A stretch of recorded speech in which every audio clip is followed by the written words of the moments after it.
السلام علیکم ورحمۃ اللہ وبرکاتہ۔ موضوع ہے اسراف یا فضول خرچی یا شاہ خرچیاں جو بھی کہہ لیں۔ قرآن میں اس کے لیے لفظ آیا ہے بذر، با زا اور را، یہ اس کا مصدر ہے، اور اس روٹ کے اوپر جو قرآن میں آپ کو دو ہی جگہ ملے گا یہ، اور اتفاق سے سورہ بنی اسرائیل میں ہی ملیں گی دونوں آیتیں، اس کے علاوہ قرآن میں کہیں بھی یہ لفظ نہیں ہے۔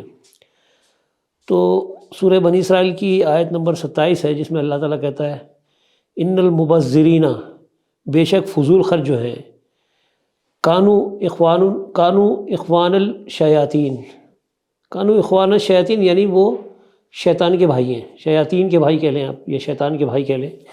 تو فضول خرچ کو اللہ تعالیٰ نے شیطان کا بھائی کہا ہے قرآن میں، یعنی اسراف کرنے والا۔ اور یہ اتنی بری چیز ہے کہ معاشرے میں اس کا بہت گہرا اثر پڑتا ہے۔ یہ سمجھیں کہ خاص طور پر آج دنیا کے اندر سرمایہ دارہ نظام جو ہے، سرمایہ دارہ نظام سے لوگ پریشان ہیں۔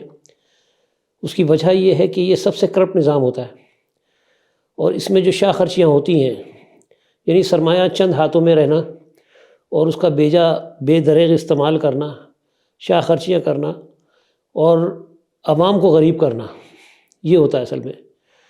تو قرآن نے اس بارے میں بہت تفصیلی بیان دیا ہے۔ ویسے تو کئی جگہ آپ کو مل جائیں گی وضاحتیں، جیسے کہ وہ اللہ تعالیٰ نے اس کے اوپر کئی جگہ قرآن میں کہ ہم نے کس طرح سے خرچ کرنا ہے، یعنی سرمایہ کو کس طرح سے چلانا ہے۔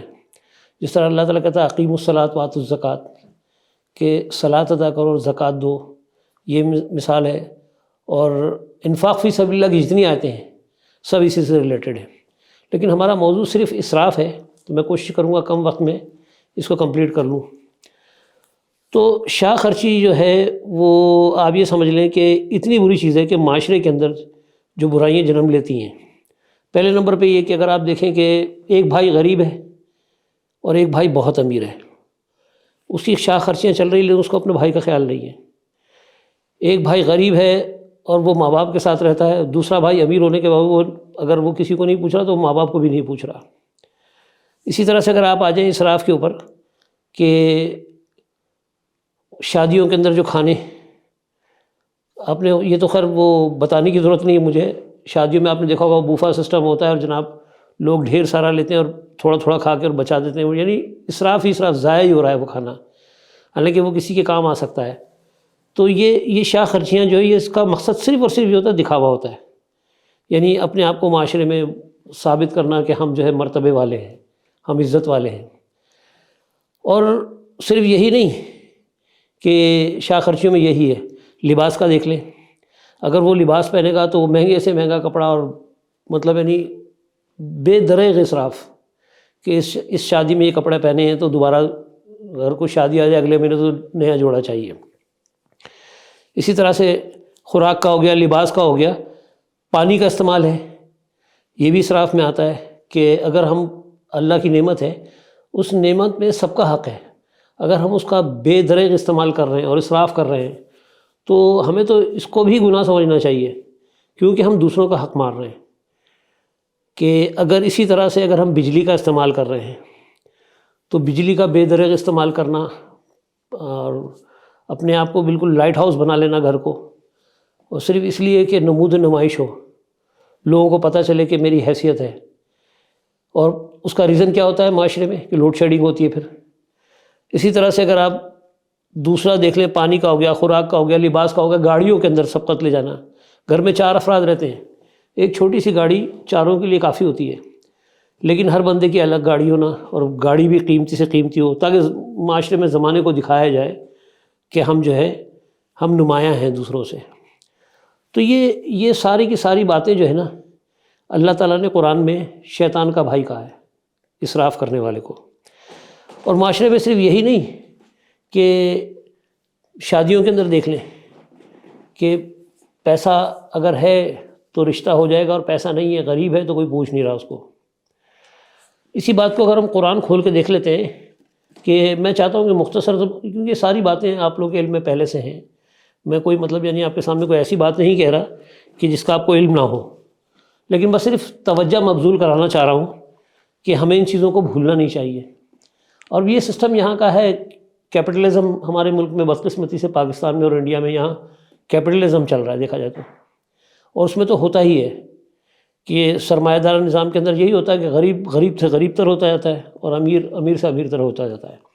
کہ ہمارا موضوع اصل میں ابھی اس وقت یہ ہے کہ صرف اسراف کے اوپر ہے، ورنہ کیپٹلزم پہ تو ہم الگ سے بات کر سکتے ہیں اور وہ پھر لمبا ہو جائے گا. تو اس کو میں کلوز کرتا ہوں کیونکہ یہ بات ایسی نہیں ہے کہ میں آپ کو کوئی نئی بات بتا رہا ہوں. یہ اسی کے اندر سورہ بنی اسرائیل کے اندر میں ایک آیت اور پڑھ رہا ہوں، وَآتِ ذُو الْقُرْبَى حَقَّهُ وَالْمِسْكِينَ وَابْنَ السَّبِيلِ وَلَا تُبَذِّرْ تَبْذِيرًا. اب یہاں کہا جا رہا ہے وَآتِ یعنی دو، ذی القربہ اقارب کو، حَقَّهُ ان کا حق، والمسکینہ اور مسکینوں کو، وابن السبیل اور مسافروں کو، ولا تبذروا تبذیرا اور تم جو ہے اسراف نہ کرو. اللہ تعالیٰ یہ حکم دے رہا ہے. تو مختصر سی بات بس یہی میں آپ کو بتانا چاہ رہا تھا. کہنے کو تو اس پہ بہت ساری باتیں ہو سکتی ہیں کہ اللہ نے شیطان کا بھائی بھی کہا اور یہ بھی بتا دیا کہ اگر آپ کو اللہ نے دیا ہے تو آپ کو کن کن کو دینا ہے. یعنی یہ نہیں کہ خود غرض نہیں بننا کہ اس پیسے پہ ہمارا ہی حق ہے اور کسی کا کوئی حق نہیں ہے. یعنی اس میں سے بجائے وہی اسراف کرنے کے، وہ کھانے کا ضیاع کر رہے ہیں ہم اتنا، تو اس کو اگر لمٹ میں لے لیا جائے، اپنی شان و شوکت نہ دکھائیں، اس کو اگر لمٹ میں استعمال کریں اور اس طرح رزق کی بے حرمتی بھی نہ ہو، اور وہ پیسہ جو بچتا ہے وہ آپ یقیناً اس سے دوسروں کی مالی مدد کر سکتے ہو. اور اسی طرح سے اگر ہم شاہ خرچیاں کر رہے ہیں اور چار چار گاڑیاں رکھ کے بیٹھے ہوئے، 4 افراد ہیں، 4 گاڑیاں اور سب لگژری گاڑیاں ہیں، وہ دکھاوا ہے، جبکہ ضرورت تو پوری ہو سکتی ہے. تو ہوگا کیا؟ کاہلی کر کے، مطلب یعنی گھر میں نوکر چاکر بھی رکھے ہوئے ہیں، یعنی شاہ خرچیاں ان کی جو ہے وہ جاری ہے. اگر وہی اگر دیکھا جائے تو سست اور کاہل بنتے جا رہے ہیں ہم. اس کے بدلے میں ہم بیماریاں لے لیتے ہیں، بڑی بڑی بیماریاں لے لیتے ہیں. اگر جسم میں مطلب موومنٹ نہ ہو، اے سی سے نکلے اے سی پہ بیٹھ گئے، گاڑی میں اے سی لگا ہوا اسے بیٹھ گئے، گھر آئے فاسٹ فوڈ کھانا شروع کر دیا، تو یہ سب کیا ہے؟ ہم ایک طرح سے اپنے آپ کو بھی تکلیف میں ڈال رہے ہیں. تو ہمیں کوشش یہ کرنا چاہیے ان چیزوں سے، اسراف سے بچیں. اور ویسے بھی اسراف کوئی اچھی چیز نہیں ہے. اگر آپ مطلب یعنی اللہ نہ کرے کہ کوئی برا وقت آ جاتا ہے اور یہ عادت ہو نوکر چاکر کی، گاڑیوں کی، اور کبھی کیونکہ آزمائش اللہ کی طرف سے آ سکتی ہے، کسی پر بھی آ سکتی ہے، تو اس وقت کیا کریں گے؟ تو بہتر یہ ہے کہ اللہ کے احکامات پہ غور کریں اور کوشش یہ کریں کہ یہ باتیں جو ہے نا، قرآن آئے ہی اسی لیے کہ ہم اس میں جو پڑھ رہے ہیں اور اس سے جو استفادیت مل رہی ہے ہمیں، وہ ہم دوسرے تک بھی مطلب یعنی پہنچائیں اور اس کی تبلیغ کریں. اپنا خیال رکھیں. السلام علیکم ورحمۃ اللہ وبرکاتہ.